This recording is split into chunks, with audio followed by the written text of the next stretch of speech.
السلام علیکم ان الحمد للہ والصلاة والسلام علی رسول اللہ اما بعد اعوذ باللہ من الشیطان الرجیم 19واں پارہ سورہ فرقان۔ اللہ رب العزت فرماتے ہیں اصحاب الجنت یومئذ خیر مستقرا واحسن مقیلا، کہ جنت والے اس دن بہترین جگہ پہ ہوں گے اور قیلولہ کریں گے۔ 24 نمبر آیت میں تو اس کا معنی اہل علم نے بیان کیا کہ وہ ہولناک دن اور طویل ترین دن اہل جنت کے لیے اتنا مختصر ہوگا اور حساب ان کا اتنا آسان ہوگا کہ وہ دوپہر تک فارغ ہو جائیں گے اور جنت کے اندر جا کے اپنے اہل خانہ اور حور العین کے ساتھ دوپہر کو استراحت فرمائیں گے، قیلولہ کریں گے۔ اور حدیث پاک میں بھی رسول اللہ صلی اللہ علیہ وسلم کا فرمان ہے، مسند احمد کی روایت ہے کہ مومن کے لیے میدان محشر کا دن اسی طرح جس طرح ایک فرض نماز اس نے ادا کی، دوسری طرف ظالم وَيَوْمَ يَعَضُّ الظَّالِمُ عَلَى يَدَيْهِ، ظالم اپنے ہاتھ چبائے گا۔ ظالم کی کئی شکلیں ہیں، ماتحت پہ ظلم کرنے والا، اللہ کے حق دوسروں کو دینے والا، مشرک کو بھی ظالم کہا گیا، اپنی جان پہ ظلم کرنے والا، گناہ کرنے والا۔ یقول یا لیتنی، کہے گا ہائے افسوس، یا لیتنی اتخذت مع الرسول سبیلا، میں نے رسول کا راستہ اڈاپٹ کیا ہوتا، اختیار کیا ہوتا۔ عزیز بھائیو، رسول کریم صلی اللہ علیہ وسلم کی ذات مقدسہ ہی، ان کی پیروی ہی جنت کی گارنٹی ہے۔ صرف برکت کے لیے رسول اللہ صلی اللہ علیہ وسلم کا نام لیتے رہیں اور فرقے پہ فرقے بناتے چلے جائیں، نئے سے نئے راہبر، نئے سے نئے رہنما، اور ساری زندگی آنکھیں بند کر کے ان کی اطاعت کرنا، پھر قیامت والے دن بندہ کہے گا کاش کہ میں نے رسول کا راستہ اختیار کیا ہوتا۔ صحابہ کرام، تابعین، تبع تابعین، ہمارے اسلاف نے فرقہ بندی میں نہیں پڑے بلکہ رسول اللہ صلی اللہ علیہ وسلم کی بات کو ہی حجت سمجھا۔ 28 نمبر آیت میں فرمایا یا ویلتا لیتنی لم اتخذ فلانا خلیلا، یہ ہاتھ چبانے والا کہے گا کہ کاش کہ میں نے فلاں کو دوست نہ بنایا ہوتا۔ اسی لیے رسول اللہ صلی اللہ علیہ وسلم فرماتے ہیں الرجل علی دین خلیلہ، آدمی اپنے دین کے دوست پہ ہوتا ہے، اس لیے دیکھا کرو کہ کس کو دوست بنا رہے ہو۔ اور پیارے نبی صلی اللہ علیہ وسلم نے مثال بھی دی کہ نیک اور برے ہم نشین کی مثال اسی طرح ہے کہ کوئی کستوری والے کے پاس ہے تو لازمی ہے کہ اسے وہ کستوری والا خوشبو دے دے گا یا ویسے اسے خوشبو آ جائے گی، جبکہ برے دوست کی مثال اسی طرح ہے کہ وہ بھنٹی دھونکنے والے کے پاس ہے جہاں اسے حرارت ہی پہنچنی ہے، اور کتنے اچھے اچھے گھروں کے لڑکے برباد ہو جاتے ہیں بری صحبت کی وجہ سے۔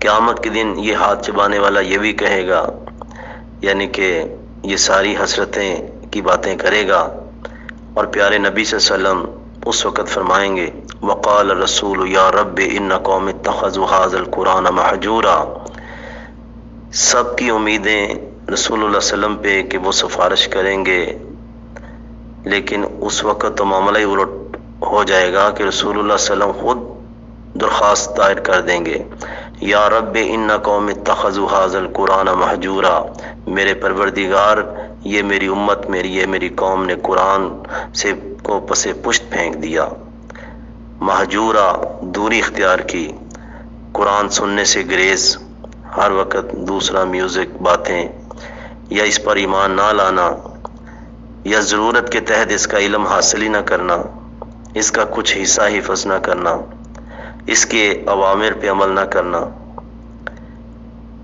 آج ستم ہے، قرآن تو پھر قرآن ہے، فرض نماز کا ترجمہ تک بڑے بڑے ڈگری ہولڈروں کو نہیں آتا۔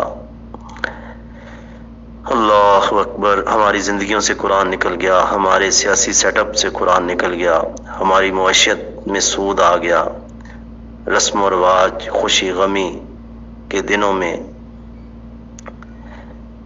قرآن کی بات کسی نے نہیں مانی، رسموں پہ عمل ہو رہا ہے۔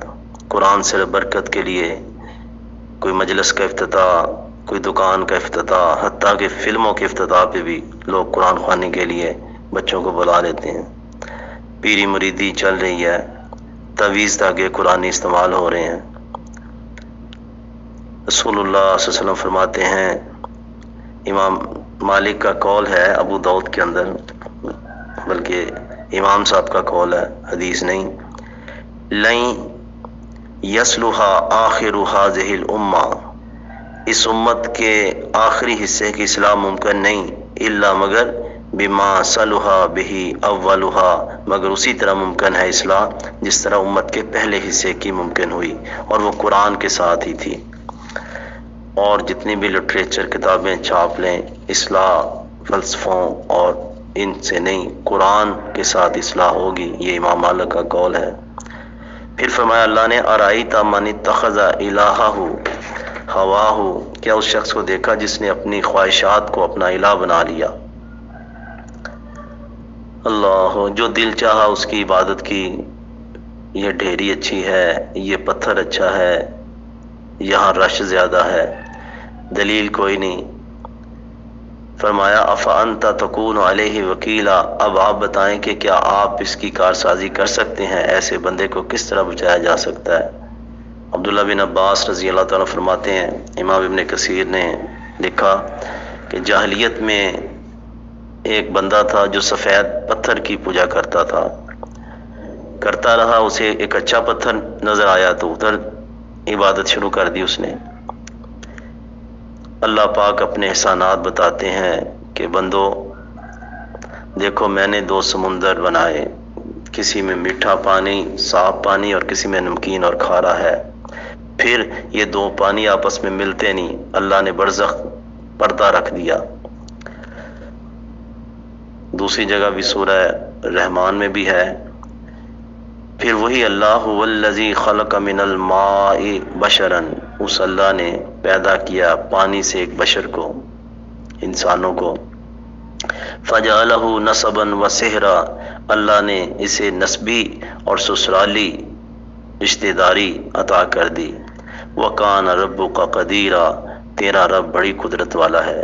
نسب جو ماں باپ سے رشتہ داری بنے، اور سحر جو بیوی سے شادی کے بعد انسان کی رشتہ داری بنتی ہے، کہ ایک پانی سے پیدا ہونے والا بشر وہ کتنے بڑے خاندان کے ساتھ وابستہ ہو جاتا ہے، یہ سب تیرے رب کی قدرت ہے، لیکن لوگ عبادت کرتے ہیں ان کی جو نفع نقصان کے مالک نہیں۔ اگلی آیت کے اندر ہی اللہ نے یہ بات فرمائی، جو رب کی طرف راہ پکڑنا چاہتا ہے اسے چاہیے وتوکل علی الحی الذی لا یموت، اس اللہ پہ بھروسہ کرے جسے موت نہیں آنی، وسبح بحمدہ، اسی اللہ کی تسبیح اور حمد بیان کرے، وکفا بہ بذنوب عبادہ خبیرا، وہ اللہ اپنے بندوں کے گناہوں کے بارے میں خوب خبر رکھنے والا ہے۔ رحمان کے بندے کیسے ہوتے ہیں؟ زمین پہ نرم چال چلتے ہیں، جاہل مخاطب ہو تو بحث نہیں کرتے، سلام کہہ کے آ کے گزر جاتے ہیں، ان کی راتیں عیاشیوں میں اور نافرمانیوں میں نہیں گزرتی۔ والذین یبیتون لربہم سجدا وقیاما، سجدہ کرتے ہوئے اور قیام کرتے ہوئے گزرتی ہیں۔ تہجد میں 10 آیتیں کوئی پڑھ لے، رسول اللہ صلی اللہ علیہ وسلم فرماتے ہیں اس کا شمار غافلوں میں نہیں ہوتا، اور یہ اللہ کے مقرب بندوں کی ہر دور میں صفت ہے۔ تتجافی جنوبہم عن المضاجع، ان کے پہلو بستروں سے الگ ہوتے ہیں، یعنی کچھ دیر وہ بستر سے اٹھ کے پھر عبادت کرتے ہیں۔ کانوا قلیلا من اللیل ما یہجعون، رات کو کم سوتے ہیں، اللہ کی عبادت کرتے ہیں، اور یہ باتیں ان کے اندر کوئی تکبر نہیں پیدا کرتی، بلکہ کہتے ہیں ربنا اصرف عنا عذاب جہنم، اے ہمارے رب جہنم کے عذاب کو ہم سے پھیر دے۔ رسول اللہ صلی اللہ علیہ وسلم فرماتے ہیں جو تنہائی میں بیٹھا آخرت کے عذاب کے تصور کر کے آنکھوں سے ایک آنسو بہہ جاتا ہے اللہ کی پکڑ کا تصور کہ اللہ کس طرح محاسبہ کرے گا، تو وہ بہنے والا آنسو قیامت والے دن اللہ اس کو عرش کا سایہ نصیب فرمائیں گے۔ رحمان کے بندے اذا انفقوا لم یسرفوا ولم یقتروا، خرچ کرتے ہیں تو نہ اسراف کرتے ہیں اور نہ بخیلی کرتے ہیں۔ نافرمانی پہ خرچ کرنا اسراف ہے، اور اللہ کی اطاعت میں نہ خرچ کرنا بخیلی ہے۔ بیوی بچوں پہ خرچ نہیں کرنا، نیک راہوں پہ خرچ نہیں کرنا، بخیل کنجوسی کرنا، تو یہ رحمان کے بندوں کی صفت نہیں ہے۔ اور رسم و رواج پہ خرچ کر دینا یہ اسراف ہے، بلکہ وہ میانہ روی اختیار کرتے ہیں، اللہ کے علاوہ کسی کو نہیں پکارتے، ناحق جان کو قتل نہیں کرتے، زنا نہیں کرتے، جھوٹی گواہی نہیں دیتے، لغو کام سے اعراض کرتے ہیں۔ اور جو سچی توبہ کر لے، اللہ کہتے ہیں ہم اس کے گناہوں کو بھی نیکیاں بنا دیتے ہیں۔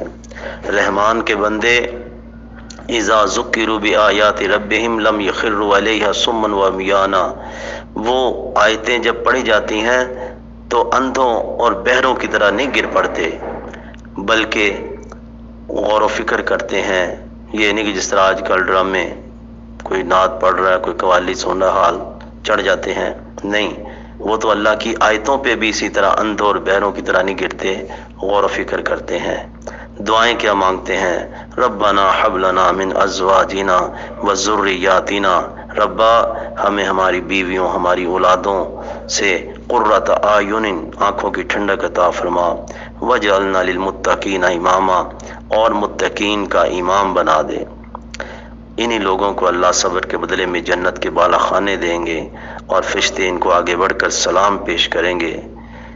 پھر آخر میں فرمایا اللہ نے، قل کہہ دیجئے ما یعبأ بکم ربی لولا دعاؤکم، اگر تمہاری دعائیں نہ ہوتی، باتیں نہ ہوتی، اللہ کو قطعاً تمہاری کوئی پرواہ نہ ہوتی۔ سورہ شعراء، اس میں اللہ رب العزت نے موسیٰ علیہ السلام، ہارون علیہ السلام کا تذکرہ کیا، اور اسی طرح فرمایا کہ جاؤ فرعون کو کہو ہم رب العالمین کے رسول ہیں، اور یہ کہو ان ارسل معنا بنی اسرائیل، کہ بنی اسرائیل کو ہمارے ساتھ بھیج دو۔ موسیٰ علیہ السلام کی ساری جد و جہد ایک مظلوم قوم کی رہائی کے لیے تھی، ان کی نجات کے لیے تھی۔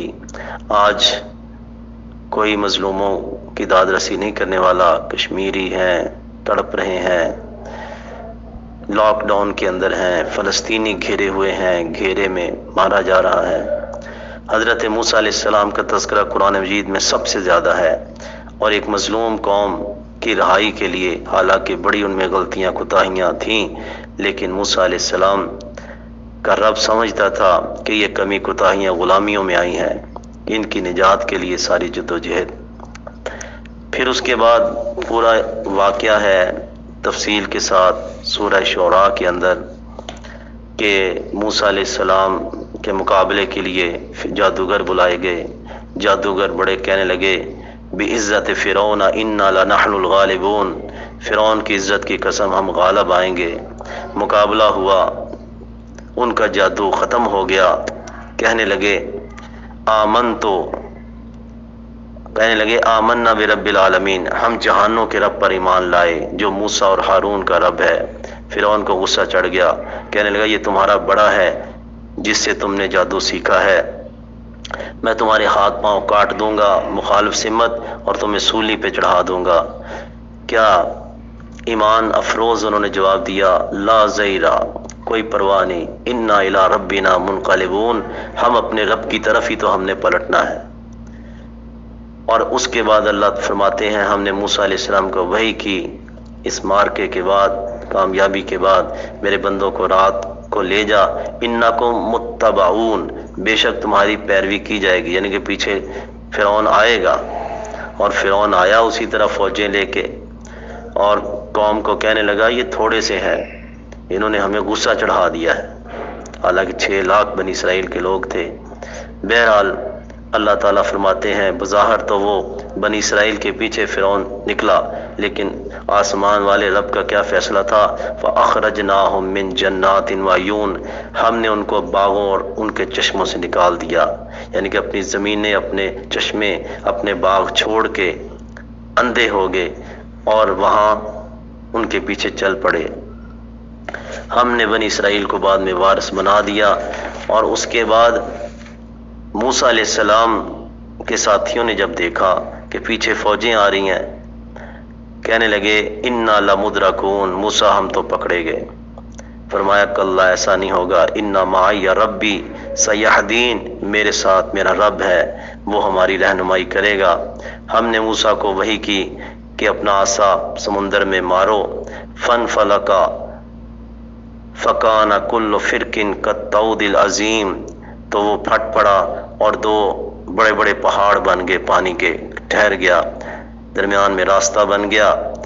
موسیٰ علیہ السلام کو ہم نے نجات دی اور ان کے ساتھیوں کو، ثم اغرقنا الآخرین، راستہ دیکھ کے فرعون بھی اپنی فوجوں کو آرڈر دینے لگا تم بھی چلو، اللہ نے ان کو غرق کر دیا۔ ان فی ذلک لآیا، لوگو اس واقعے میں ایک سبق عبرت ہے، لیسن ہے۔ وما کان اکثرهم مؤمنین، لیکن اکثر لوگ نہیں مانتے۔ وَإِنَّ رَبَّكَ لَهُوَ الْعَزِيزُ الرَّحِيمُ، بے شک تیرا رب غالب ہے اور رحیم ہے۔ ابراہیم علیہ السلام کا واقعہ اس کے بعد اللہ نے بیان کیا کہ بت پرست قوم تھی، بتوں کی پوجا کرتی تھی، نیک بندوں کی مورتیاں بنا کے پوجتی تھی۔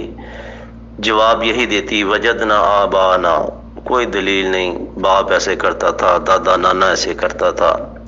ابراہیم علیہ السلام فرماتے ہیں میرا رب تو وہ ہے الذی خلقنی وہو یہدین، جس نے مجھے پیدا کیا۔ مشرکوں کے سامنے کتنی زبردست دلیل کہ میرا رب وہ ہے جس نے میرے وجود کو بنایا، اس کے اندر روح ڈالی۔ والذی هو یطعمنی، جو مجھے کھلاتا ہے اور پلاتا ہے۔ وَإِذَا مَرِضْتُ فَهُوَ یشفین، جب میں بیمار ہوتا ہوں تو شفا وہی دیتا ہے۔ بیماری بھی اللہ کے حکم پہ آتی ہے، لیکن ادب ملحوظ رکھا، بیماری کو اپنی طرف نسبت کی، شفا کو اللہ کی طرف۔ اور رسول اللہ علیہ وسلم بھی ایک تہجد کی دعا میں یہی پڑھتے وَالشَّرُّ لَيْسَ عَلَيْكَ، شر تیری طرف نہیں ہے۔ اہل علم جب بھی کوئی اچھی بات کرتے تو کہتے اس میں جو اچھائی ہے وہ رب کی طرف سے ہے، جو کمی کوتاہی رہ گی وہ میری طرف سے ہے۔ یہ اللہ کی بارگاہ میں ایک ادب کے کلمات ہیں۔ اللہ اکبر، آج ہمارا معاملہ الٹ ہے، اولاد ہوئی، بزرگوں کی دعائیں، فلاں کے طفیل، کاروبار چل رہا ہے، صحت ہو گئی، ادھر منت مانی تھی تو اس لیے صحت مل گئی، یہ ہو گیا یہ ہو گیا، سب اچھی باتیں غیروں کے کھاتے میں، ایکسیڈنٹ ہو گیا بس جی حکم ربی، بندہ فوت ہو گیا بس جی حکم ربی، یعنی کہ ایسی صدمے والی چیزیں اللہ کے کھاتے میں۔ ابراہیم علیہ السلام فرماتے ہیں والذی یمیتونی ثم یحیین، وہی اللہ مجھے ایک دن مارے گا اور وہ پھر زندہ کرے گا۔ والذی اطمع، مجھے امید بندی ہے اس سے، میرا یقین ہے، ان یغفر لی، وہ مجھے معاف کر دے گا میری خطاؤں کو۔ پھر دعا مانگتے رب ہب لی حکما والحقنی بالصالحین، اللہ مجھے قوت فیصلہ عطا فرما، نیک بندوں کے ساتھ مجھے ملا دے۔ واجعل لی لسان صدق فی الآخرین، اور میرا تذکرہ خیر کر دے بعد والوں میں، نیک بندوں کی اللہ دنیا میں اچھا تذکرہ جاری کر دے، یہ دنیا میں بدلہ ہے، آخرت میں تو بدلہ ہے ہی ہے۔ ابراہیم علیہ السلام کا تذکرہ خیر یہودی بھی کرتے، نصارہ بھی کرتے، مسلمان بھی، بلکہ مسلمان کو سکھایا گیا اپنے نبی کے لیے درود و سلام مانگو رب سے، تو اگزامپل کیا دو، کما صلیت علی ابراہیم وعلی آل ابراہیم انک حمید مجید۔ پھر فرمایا اللہ وجعلنی من ورثۃ جنت النعیم، نعمتوں والی جنت کا مجھے وارث بنا دے۔ ولا وغفر لی ابی، میرے باپ کو معاف کر دینا، وہ گمراہ سے تھا۔ جب پتہ لگا کہ وہ شرک میں مر گیا پھر دعا مانگنی چھوڑ دی، جس طرح سورۃ توبہ میں ہے ولا تخزنی یوم یبعثون، اللہ مجھے رسوا نہ کرنا جس دن لوگ اٹھائے جائیں گے۔ صحیح بخاری کی حدیث ہے، رسول اللہ صلی اللہ علیہ وسلم فرماتے ہیں برے حال میں دیکھیں گے ابراہیم علیہ السلام اپنے باپ کو، اور وہ بھی کہے گا مجھے آج بچا لے، تو اللہ کی بارگاہ میں درخواست کریں گے اللہ اس سے زیادہ میرے لیے کیا رسوائی ہوگی کہ میرا باپ سب کے سامنے جہنم میں پھینکا جائے گا۔ اللہ جواب دیں گے کہ جنت میں نے کافروں پر حرام کر دی ہے۔ اب ابراہیم علیہ السلام رسوائی سے بچانے کے لیے یہ ہوگا کہ نجاست سے لتڑے ہوئے بجو کی شکل میں اس کی شکل کو مسخ کر دیا جائے گا اور جہنم میں ڈال دیا جائے گا۔ استغفر اللہ۔ یوم لا ینفع مال ولا بنون، لوگوں اس دن نہ مال کام آئے گا نہ بیٹے کام آئیں گے۔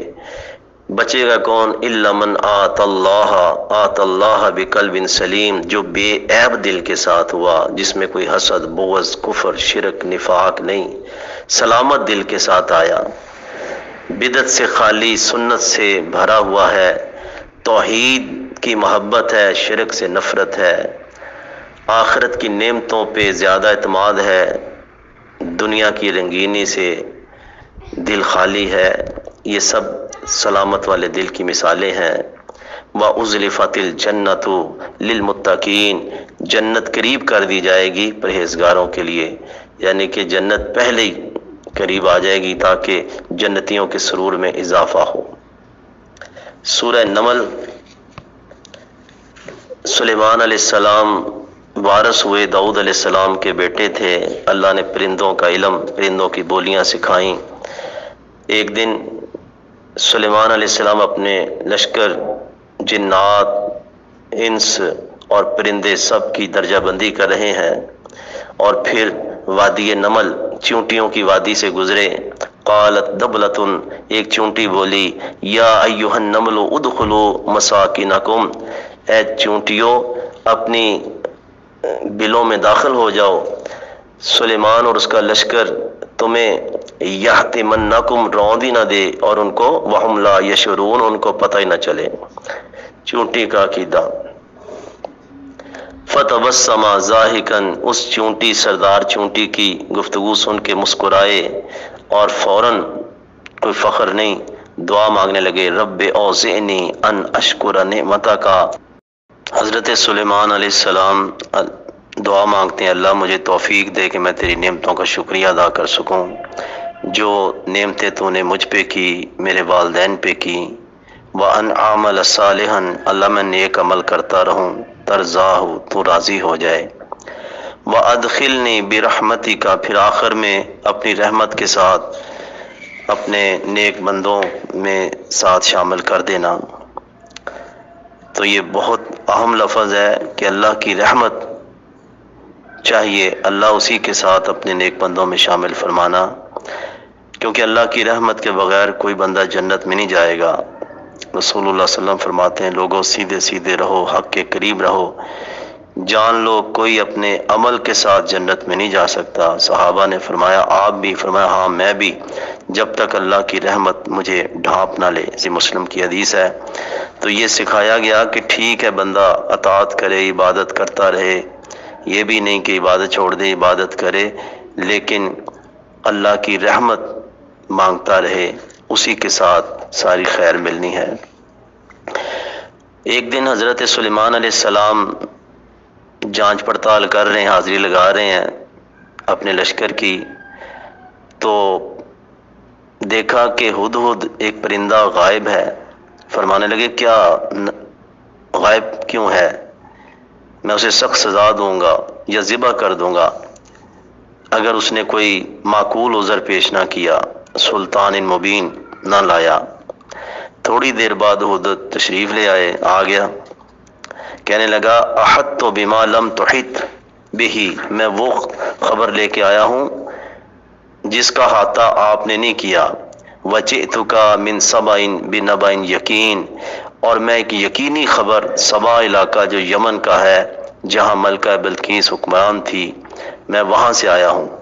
انی وجدت امرأۃ تملکہم، میں نے وہاں پایا کہ وہاں ایک عورت ان پہ حکمرانی کر رہی ہے، بہت بڑا اس کا تخت بھی ہے، اور عقیدہ ان کا کیا ہے؟ وجدتها وقومها یسجدون للشمس، جانور بھی، ہدہد بھی پریشان ہو گیا کہ وہ خود بھی ملکہ اور اس کی قوم بھی سورج کو سجدہ کر رہے ہیں۔ اللہ اکبر! آج اشرف مخلوق انسان اسے نہیں سمجھ کہ میں نے پیشانی کہاں جھکانی ہے، جھولی کہاں پھیلانی ہے، یہ کس کی عبادت کرنی ہے۔ تو سلیمان علیہ السلام کے لشکر کے ایک ادنا سا پرندہ بھی پریشان ہو گیا اور آ کے انفارمیشن دے رہا ہے۔ بہرحال فرمانے لگے کہ اچھا ہم دیکھتے ہیں، سننظر اصدقتا، کہ تو سچ کہہ رہا ہے، ام کنتا من الکاذبین، یا جھوٹ بول رہا ہے، جان بچانے کے لیے جھوٹ کھڑا ہے۔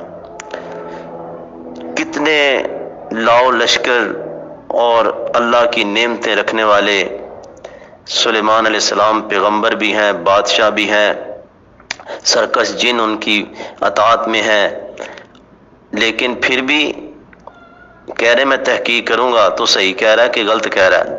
اور ہمارے ہاں جو رسول بھی نہیں ہے، نبی بھی نہیں ہے، بس نیک بندے ہیں، قبروں میں مدفون ہیں، ان کے بارے میں یہ عقیدے ہیں کہ یہ ہماری دعاؤں کو سنتے ہیں، یہ ہمارے گھر کے حالات جانتے ہیں، یہ اولاد دے دیتے ہیں، یہ کر دیتے ہیں، یہ آگے پہنچاتے ہیں، یا ڈائریکٹ دے دیتے ہیں۔ یہ عقیدہ دیکھیں، اور سلیمان علیہ السلام کا اپنا طرز عمل کہ حدود کو کہتے ہیں ہم دیکھیں گے تو صحیح کہہ رہا ہے کہ جھوٹ بول رہا ہے، جاؤ خط لے کے جاؤ۔ انہو من سلیمان، خط کا مضمون کیا ہے؟ یہ سلیمان کی طرف سے ہے۔ وَإِنَّهُ بسم اللہ الرحمن الرحیم، یہ آیات کے شروع میں بسم اللہ ہے، لیکن انہوں نے خط کے شروع میں بھی بسم اللہ لکھی سلیمان علیہ السلام نے۔ ہم تو 786 لکھ دیتے ہیں جی، بے ادبی ہوگی۔ اب کافر ملکہ کی طرف خط دے رہے ہیں، بسم اللہ لکھی ہے۔ رسول اللہ صلی اللہ علیہ وسلم کے جتنے بھی خطوط تھے کافر بادشاہوں کی طرف تھے، اس سے بھی پہلے بسم اللہ الرحمن الرحیم۔ ہم معاذ اللہ انبیاء سے بڑھ کر بسم اللہ کا احترام کرتے ہیں، ہم نے بسم اللہ الرحمن الرحیم کی وہ برکت سے محروم 786 لکھتے ہیں۔ اور کہا کہ بھئی سرکشی نہ کرو، میرے پاس مسلمان بن کے آ جاؤ۔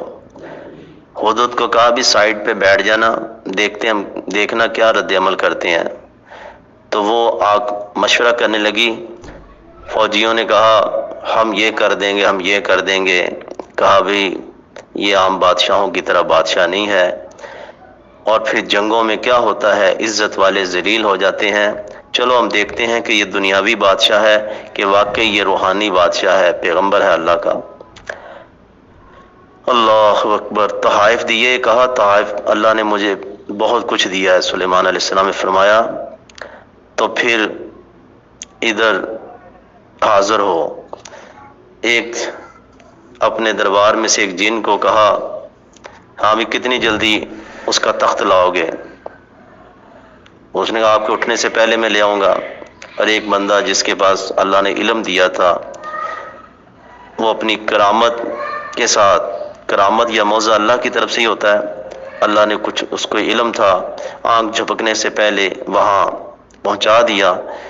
اور جناب سلیمان علیہ السلام نے اللہ ہی کا شکر ادا کیا کہ یہ سب اللہ ہی کا کمال ہے۔ جب آئی ملکہ بلقیس تو کہا یہ تیرا ہی تخت ہے؟ کہا لگتا تو وہی ہے، تھوڑی سی کچھ چینج کر دی گئی تھی۔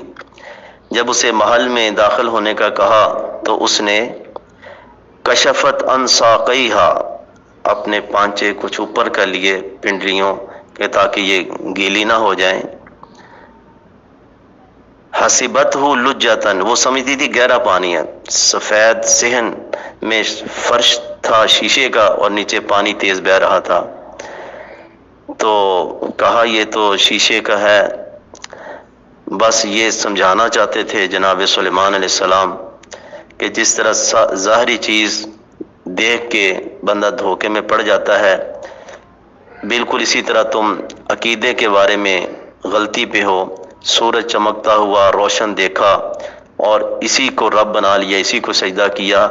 اصل طاقت تو وہ ہے جس نے سورج کو بنایا، تو اصل رب وہ ہے۔ تو کہنے لگی رب انی ظلمت نفسی، اے میرے رب میں نے اپنی جان پہ ظلم کیا۔ واسلمت مع سلیمان، میں بھی اسلام قبول کرتی ہوں سلیمان علیہ السلام کے ساتھ، للہ رب العالمین، اور جھکتی ہوں اس اللہ کے لیے جو جہانوں کا رب ہے۔ اللہ تعالیٰ سمجھنے کی توفیق عطا فرمائے۔